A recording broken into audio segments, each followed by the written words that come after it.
Hey, good afternoon, everybody. Welcome to NCSA Live. I am Danny Koenig, Director of Regional Recruiting here at NCSA, joined today with Philip Wells. Phil, how's it going? I'm doing great, Danny. Doing very well, and again, great to talk to the people here. Great here on Facebook. Again, my name is Phil Wells. I'm a senior recruiting coordinator here, and really to speak to the folks, Danny, really about the college application process. Yeah. Sometimes over, uh, Sorry, over. go ahead. No, I was just saying sometimes it's kind of overlooked for athletes. Part of the process, right? It's just not one of the glamorous parts of the process. Everybody necessarily has to apply to school to get in. So, yeah, we're talking about college applications, which is going to be pretty relevant for a lot of student athletes, especially our seniors coming up. So, obviously, talking about some college application hacks to help you get accepted. Hopefully, a lot of you find that very interesting. We want to talk about getting creative with the admissions essay. Applying early obviously can boost your chances, but you obviously want to stay on top of some of the application deadlines. We will get to some Q&A towards the end as well. I want to acknowledge that we are live on Facebook, Twitter, and YouTube today. So thank you guys for being here with us. Phil, why don't you kick us off here today? We're talking college applications. Let's talk about some of these hacks. Let's get straight to it, the things that people want to know. Yeah, well, I would definitely say, again, it needs to be top of mind, right? It's one of the important factors. And I think, Danny, you said it best. You know, a lot of times as student athletes, we're faced with so much. You know, we're looking to get recruited. We're looking to perfect our craft and our sport. You know, we're looking to make sure we can impress college coaches, focus on our grades. But again, we have to apply to the school. So in terms of, first and foremost, the best hack would be to just make sure we have an idea of what the application process looks like for a given program, if we know that that's a school we're interested in. Yeah, we'll talk a little bit more about that here shortly, just the application process. But I think it's important to note, me being a former Division I coach and a high academic Division III coach, I want to tell everybody that some coaches do have some influence on the admissions department, on financial aid, and can act as a liaison between a student athlete and those departments. So it does vary a lot by school and by program, but most of these coaches have some kind of relationship with the admissions department. Now, the caveat with that being, they're really only willing to go to bat for the student athletes for which they've had good communication, for the ones that are most interested in that athletic program. So it's not like you can just show up on that coach's doorstep come November and say, Coach, I'm going to apply. What can you do for me? You need to have probably spent a year plus building a relationship and communicating with that coach. So it is important that you keep your grades up. You do have to have good standardized test scores and put effort into the college application process. But, you bring something additional to the campus and to that school by being an athlete. And that's at times why they are willing to communicate a little bit deeper than your average student. So, Phil, what are some suggestions long before we get to our application, right? What should some athletes do just initially to make sure they're finding the right schools? Well, Danny, I would say for starters, we have to know what we're interested in. When it comes to these applications, none of that stuff matters if we don't, really have an idea of, what kind of schools that we're interested in. So for starts, we want to develop a list of programs. Think about it as a family, what's important to you all. You want to develop a list of target schools, a target list. And it's best to always, for starts, split that list up. Group a list of schools that, are top of the list for you. You're certainly shooting for them. You feel that that program is the best fit. Then we also want to look at a list of schools that may be more of a safety net. Sometimes those schools can, be schools that we have family alumni at, or those can be schools that are a little bit more local, in terms of our safety net. But there is where we can start developing a list, getting familiar with schools. And now we can get, a little bit more familiar with, what's required from that student athlete for that given program. So, Phil, did you apply to Harvard and Princeton? So not exactly myself. I felt that, that was something a little bit out of reach, in terms of my specific process where my GPA was, but I did research Harvard and Princeton. And that's how I knew that, generally speaking, my test scores, my GPA, a lot of that stuff wasn't up to par. And that brings a really good point, Danny, because, some student athletes, they may want to apply to schools like that, but it doesn't help a whole lot. We can't really, find any comparison between how we line up for what that school is looking for. Then you Well, being a former college coach, Danny, I will say, you know, even with that influence, even with, you know, potentially a coach being able to help out and streamline that admissions process a little bit, it's not a whole lot, again, that coach can do if you're not even in the ballpark of what that school is looking for. and that's right. And I think you nailed it on the head. I didn't even look. You went further than I did. I didn't research Harvard and Princeton. I knew I wasn't getting in there, right? So that's just crossed off the list. Doesn't mean there aren't, 100 other schools out there that are a good fit for me. And like you said, no matter what a college coach has in terms of influence with admissions, some kids just flat out aren't getting into that school because that school has a reputation to uphold. And quite frankly, at some schools, if the general student population found out that they were letting athletes in at a discounted academic rate, there would be trouble, right? So there's a lot of considerations, but there are certain things that coaches can do. And I think generally, for the student athletes, there is an element of strategy to college applications that if you approach them the right way, you're going to be able to boost your chances of getting accepted. You just have to know what they are. So let's talk about one of those strategies and getting creative with your admissions essay. It can be a little bit intimidating. Writing that essay, not knowing what to say. I think athletes may have this tendency to just lean into their athletic experience and kind of say, hey, because I'm an athlete, I've had it harder, or I've been up early, or, I've spent X number of hours in the weight room. I don't know that it necessarily makes you unique because there are a lot of athletes out there, but you can use your athletic experience in a very human way to set yourself apart. So, for instance, when I was young, I was probably about 12 years old. I would wake up at 5 a.m. and I would head to the pool. Now, I'm not driving myself to the pool at 5:30 in the morning. My dad would drop me off on the way to work. And, early in the summer, like the sun was coming up, we're out on these, back farm roads in Wisconsin, like headed to the pool. And that's just time you get to spend with your dad.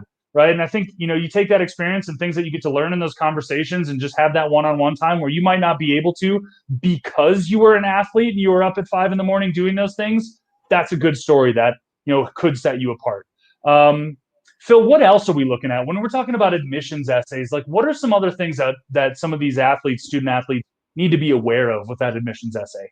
Well, to preface, I think you made a really good point. I think it sums up between approaching an essay. We want to write something about, something that we're really passionate about, something that really is important to us, something that we can really articulate well. Okay. And again, one way to think about it is for any given program, there is going to be a high volume of applications being sent in. You're not the only one.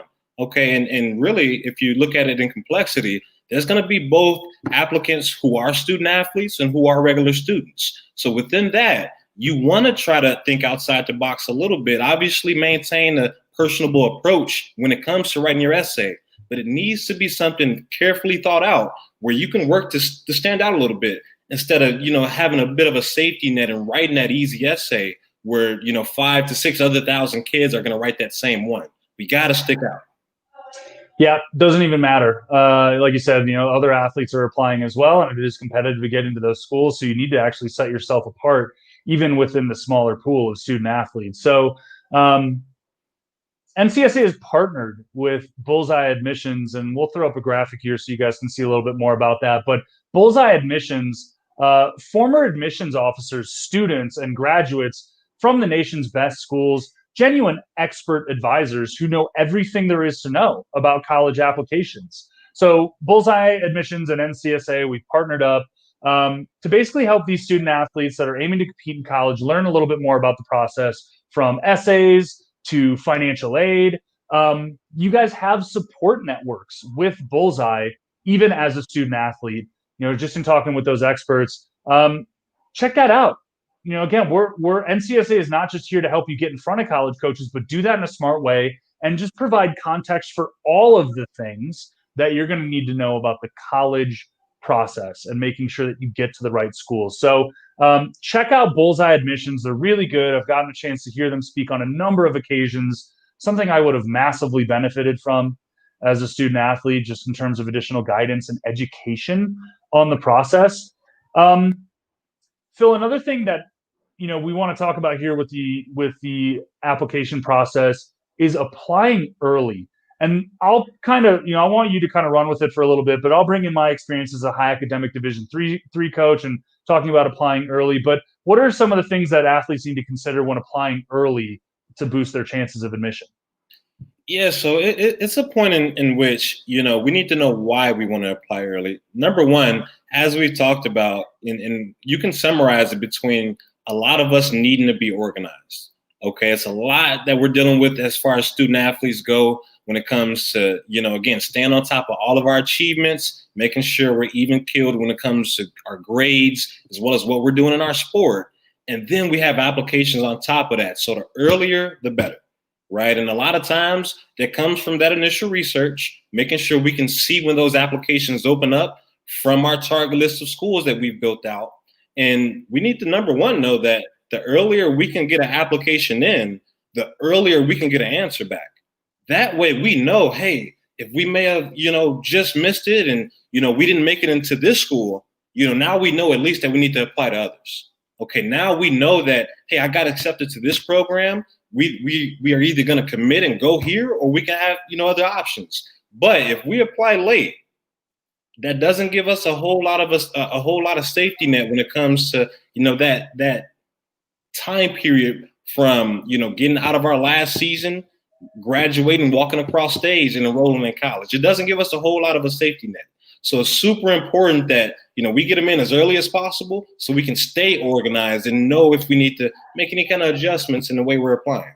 I love that term, safety net. You're building kind of an insurance plan. We talk a lot about, at NCSA, a lot with our athletes about being proactive. If you have your ducks in a row, you know what schools you're targeting, you should be able to apply early. And there's a lot of benefits to that. Not only do you need to be aware of application deadlines, I don't like to talk about deadlines. I want to get out ahead of it. So you do have this safety net. But beyond that, data shows that applicants across the board have a higher chance of gaining acceptance when they apply through early decision, even when differences in candidate strength are accounted for. So let's talk about early decision just briefly. I do want to get to some Q&A here very shortly. I'm sure we got a few good ones coming in. But early decision is a process that is binding. It is where a period of time that they're making decisions where they're a touch more lenient with that application pool.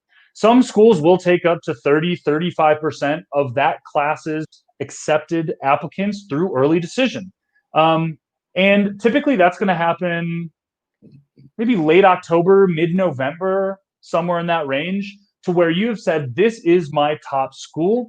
I know it's going to be a bit of a reach for me to get in there. I know they're going to be a little bit more lenient through the early decision process. And this is where the college coach can help you.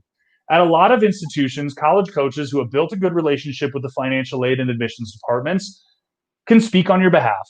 They can say, this athlete is going to be a conference scorer for us. This athlete is going to bring championships home. So they're bringing value to this campus in a slightly different way than your average student. And they go into the office. I would sit there in the office with the head of acceptance, right? The head of the admissions office, and say, hey, these are our 12 candidates that we really care about, that we've had good relationships, that are expressing really good interest in this school. We are submitting our support for them through early decision. And in some cases, that the admissions department will come back and say, this athlete will get accepted if they apply early decision. Can't say what's going to happen for early decision to a regular decision. We just know right now that we would accept them. And again, I don't have infinite numbers of these slots. I only get a handful. Sometimes the admissions department comes back and said, well, that athlete needs a 1360 on the SAT, and if they hit that, they're going to be done. So we can then relay that back to those student athletes. Sometimes the answer is no. This athlete's not getting an early decision, and then we can have that hard conversation with that student and say, hey, look, we're excited about you. We did everything that we could, but unfortunately, you're going to have to take a look at some additional options. And like you said earlier, Phil, you have that safety net. You have the time then to go apply to other schools, whether the application deadline be January 1st, February 1st, February 15th. There is a bit of a contingency plan that should be in place by that time, but at least you know. So there's a lot of benefits to applying early. There are many things that college coaches can do to gain insight to what the process is going to be for the applications, but you can't just come out of the blue and have these coaches go to bat for you. You need to be proactive. You need to have communicated well in advance. You need to have made some kind of commitment to that program, whether it be visiting the school, getting on the phone, doing a Zoom call. And if that coach is really excited about you, and wants to go work for you, a lot of times these coaches have the ability to be able to do that. So I think the last thing that we need to talk about are some of these deadlines. The recruiting process can be overwhelming, but you also have to stay on top of the deadlines. Don't get caught up in your season and say, whoops, I forgot to put my application in for that school. I missed the deadline. There's no turning back from that. That's right? it. So manage those things and keep them in mind. But the earlier you start the process, the better. The earlier you apply to those schools, go an early decision can be a good thing if you've done your homework. Boost your chances of being accepted to the target schools by having a game plan here. So, Phil, anything I missed? Anything to add to the application process? Well, one thing I'd just like to say to preface in the time that we're in right now, a lot of college programs, they want to hear from those early applicants, right? Especially if we look at our seniors right now. A lot of programs, applications opened up last month and in some cases a month before because they want to get ahead of their uncertain planning as well. So in some cases, you are helping out that program as well. And again, from what we've seen this year, it can be a whole lot of incentive to get a head start, apply early. And these are for the coming years as well for underclassmen. It's always best to get a head start in the coming years because that's going to allow us the best opportunity and the best decision from a college because, after everything we've seen, they're getting a really early start on everything they're doing, kind of moving forward. Yep. We've learned a lot.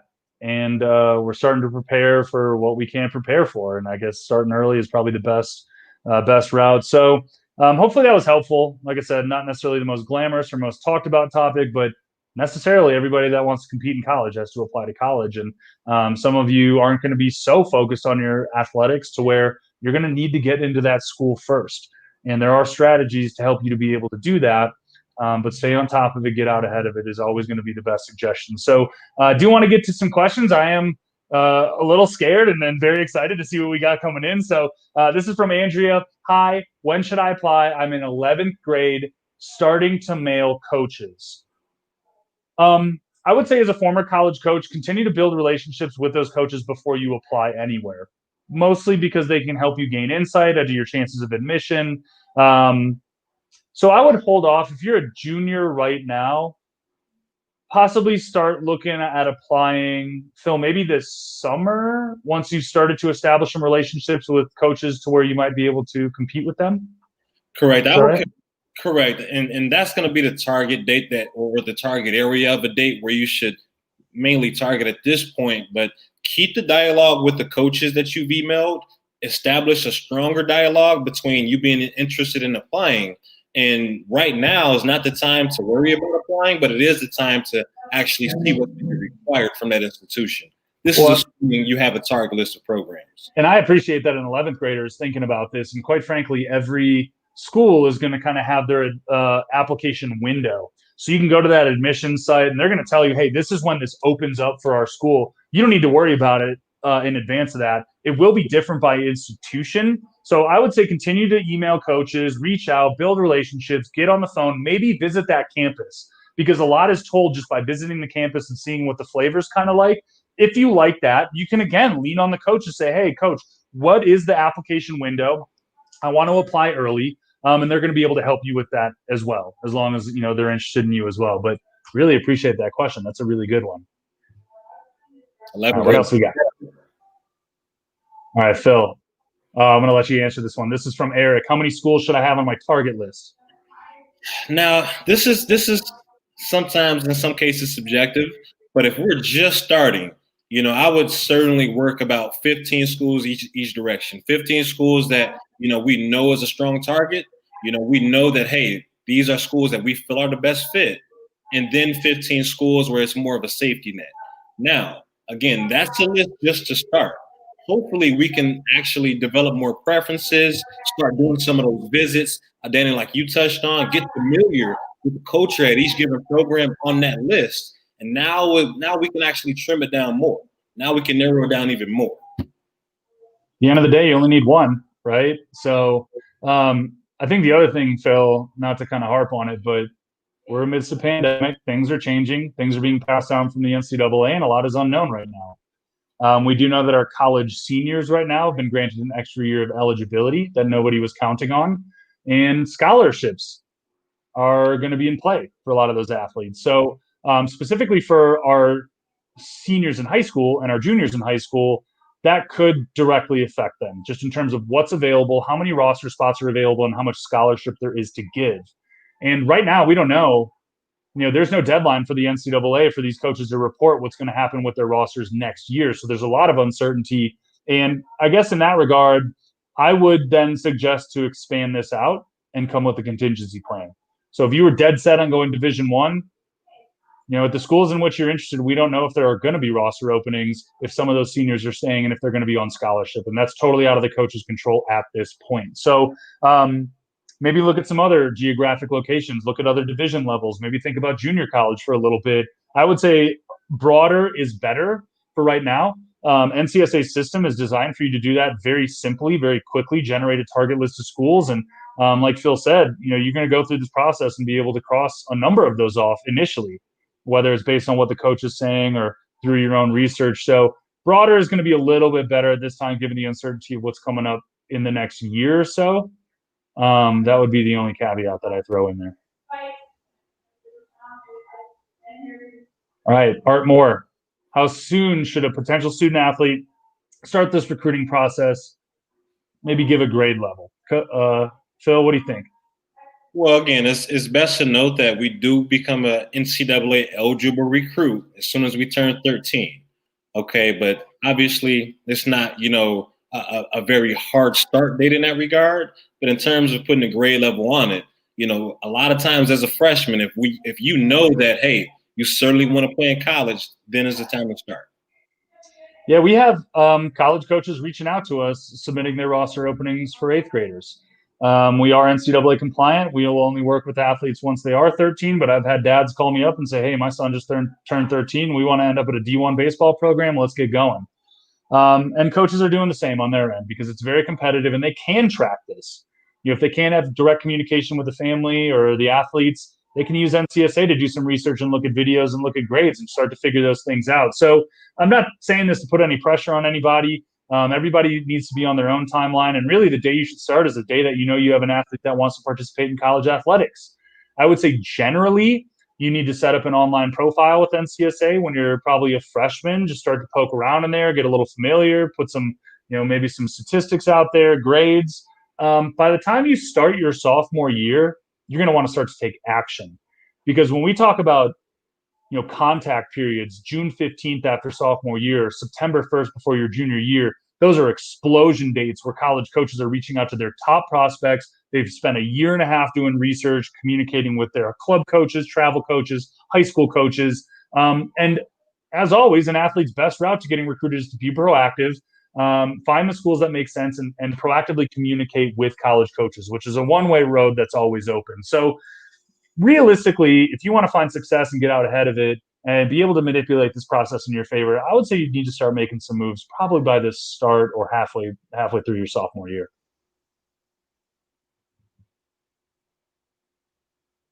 Phil, you want to read this one out?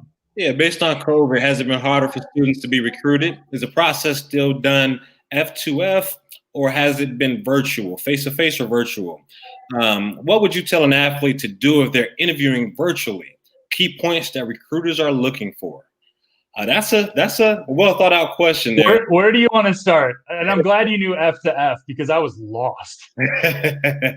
Well, I would definitely say, it's been a challenge, right? A lot of the things we're accustomed to, and Danny, I'm sure you can touch on it in a second, but in the college coach community, it's accustomed to go to camps and see a lot of these kids face to face and bring them out to campus to, do tours and get a feel for the culture of the program. A lot of that stuff, as you know, has been eliminated. So it has been a challenge. That's why we've seen the uptick in college coaches, again, submitting us roster spots here at NCSA, doing everything digitally because it's really, frankly, their only choice in some regards. So it has been a challenge, but this is the time to be a little bit more strategic because we have little opportunities for face-to-face. So in terms of an athlete, and Danny, I'm sure you can touch on a college coach's perspective from, what a coach is looking to hear. But in reference to that athlete, it's time to take a very robust approach, be proactive, and really start reaching out to these coaches to set up virtual opportunities. meaning virtual tours, meaning anything with video chat. A lot of things are taking place on Zoom between communication, family conversations. We see even Zoom workouts, which is, again, new to my athletic background. So we see a lot of different ways, a lot of different things that have been implemented, but none of that stuff takes place if that kid is not proactive, if that student athlete is not proactive and willing to chase that opportunity and contact that given coach to see what opportunities are there outside of face-to-face. And that's always going to be true, right? Being proactive, and the very vast majority of recruiting right now is going to happen over the internet or over the phone. Very infrequently are you going to get a coach that's showing up to a camp to do their scouting or going to the showcase or hosting athletes.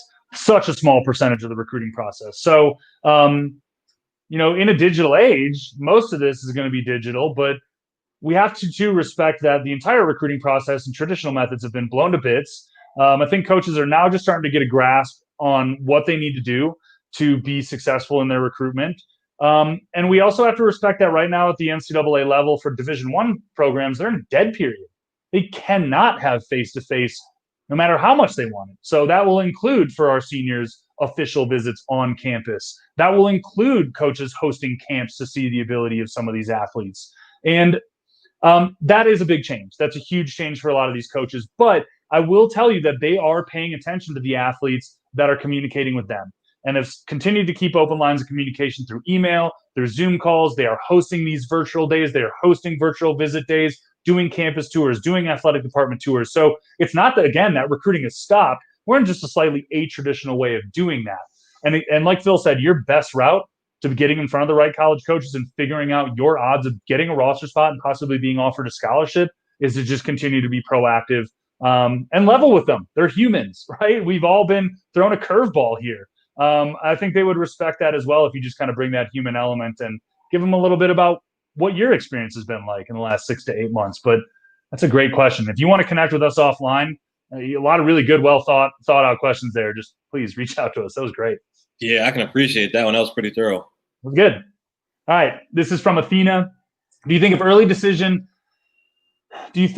early decision, it could mean less financial aid because they know you are locked into the school if they accept you?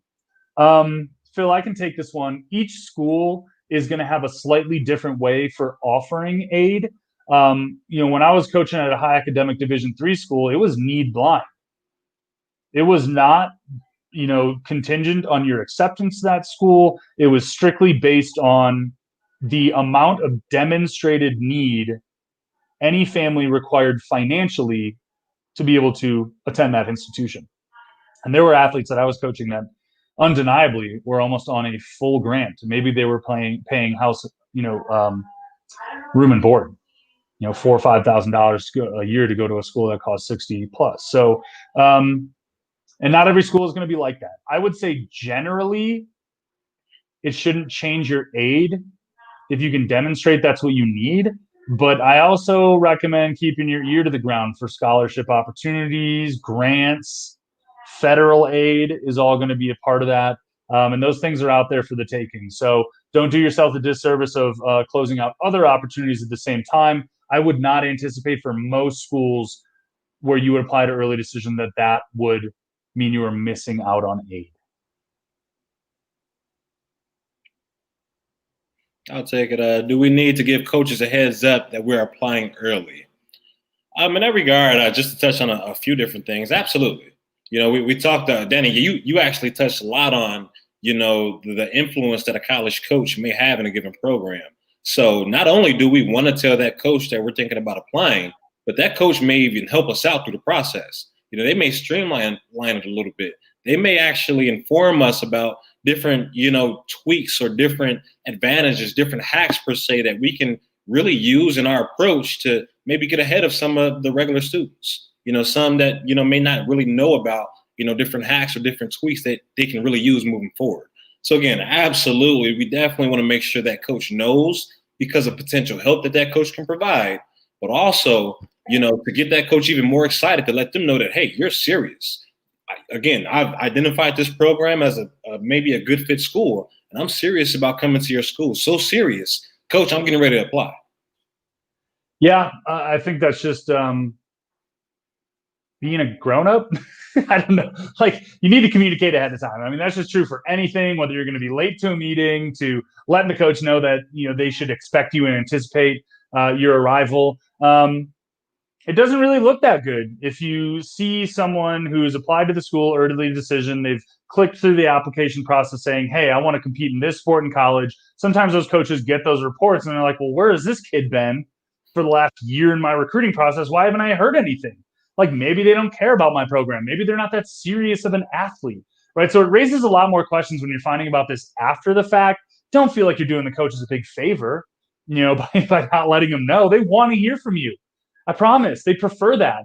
And on top of it, the benefit to you, like Phil was saying, is that there are things that they can do in this process to make that easier and to give you a little bit of insight that your average student may not receive. Take full advantage of that. It's right there. So hard. Right, what else we got? We're gonna take the leverage when we can, right? Why not? It's there, right? Was that our last one? I don't know, Phil. I believe that was the last one. We can get ready for the exciting part here. One I'm always into, right? We got a couple of graphics here. One of my old buddies, good friend of mine, who was on live. We did a Q&A with him as the head swimming coach over at Kalamazoo College in Michigan. So he will have an athlete coming into the athletic department in Jacob Davis. Good looking picture there, long, good frame on him. Congratulations to Jacob Davis, who has chosen Kalamazoo College for his college baseball career. Then we got Augustana College at Illinois, Jillian Hagman. Obviously, a really good pitcher there, getting ready to do some damage there in the water polo. So definitely a huge congratulations to Jillian. Again, big time at Augustana College. Yeah, it's a really good school, and I wouldn't want to be the goalie on the receiving end of that shot. I'm very confident of that. And then Logan Oswald, field hockey player, one of the most difficult sports I ever had the privilege of trying at one point. I was sore for about a week. But Logan is going to Hofstra University, another very high academic institution. She's going to continue her field hockey career at Hofstra. Congratulations to Logan. Those other two athletes, like I said, this is what we do it for. We love seeing the commitments. We want to hear about those commitments. We've obviously are still compiling the 2020 commitments, but I think we're nearing up around 27,000 for that grad class athletes that I worked with NCSA. But we've got a senior class has got some things to figure out, and obviously some hurdles. So it's going to be that much more sweet when they figure it out. We can give those shout outs here as they start to come in. So please let us know of your successes. We want to give you the shout out, put the little graphic up there and celebrate that with you. Thank you, everybody, for being here. Phil, thank you for being here. I really appreciate your insight. Absolutely. And obviously, I'm sure the people can appreciate the insight of a former college coach. Again, going through this process. And again, I know you're as happy as I am to kind of share some of the experience with the people here. Because again, it can be a challenging process and things can get way more challenging just from little components of information that you might not know. So definitely a pleasure being here. But we're here for it, right? And that's what NCSA is all about, is making sure that you have the tools and resources necessary to achieve your dream of playing in college, but do that in a very smart way. So continue to come back to us, ncsasports.org. Reach out to one of us directly to have that one-on-one conversation. Appreciate everybody being here. We will see you guys again very soon.